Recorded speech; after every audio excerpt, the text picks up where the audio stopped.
sometimes when I reflect on this, I'm not even sure how we're able to orchestrate this. As the lead architect for this whole agreement, it required the technical team first to be very substantive and clear about the content of the decision that we were taking to the heads of states. Because we knew that instinctively it was going to be very difficult for the heads of states to agree on.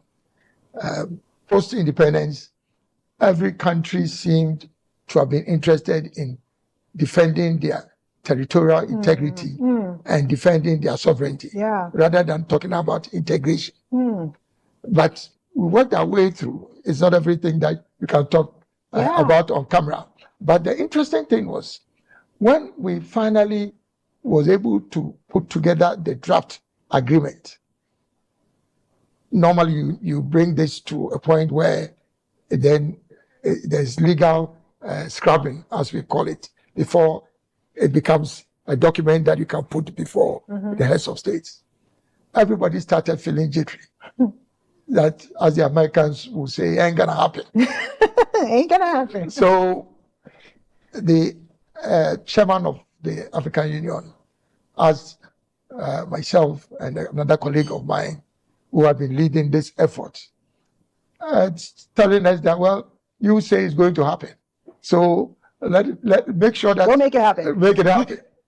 And interestingly, and here, because I've been a diplomat before, I cannot specifically mention names of heads of state. Sure. Literally every single head of state that I went to said, Alan, we know you'd always do a good job, but we are not sure this thing is going to work. Because their argument was, we have these regional economic communities that we have been talking about. And we know that in spite of that effort, inter-African trade is still very low. Right. Almost less than 15%. So how is it that enhancing this and escalating it to a more continental level would make it easier to happen? But interestingly, I used to be the director for UNDP's program for enterprise development in Africa. It was called Enterprise Africa. So I had actually incubated a lot of small and medium enterprises around the continent.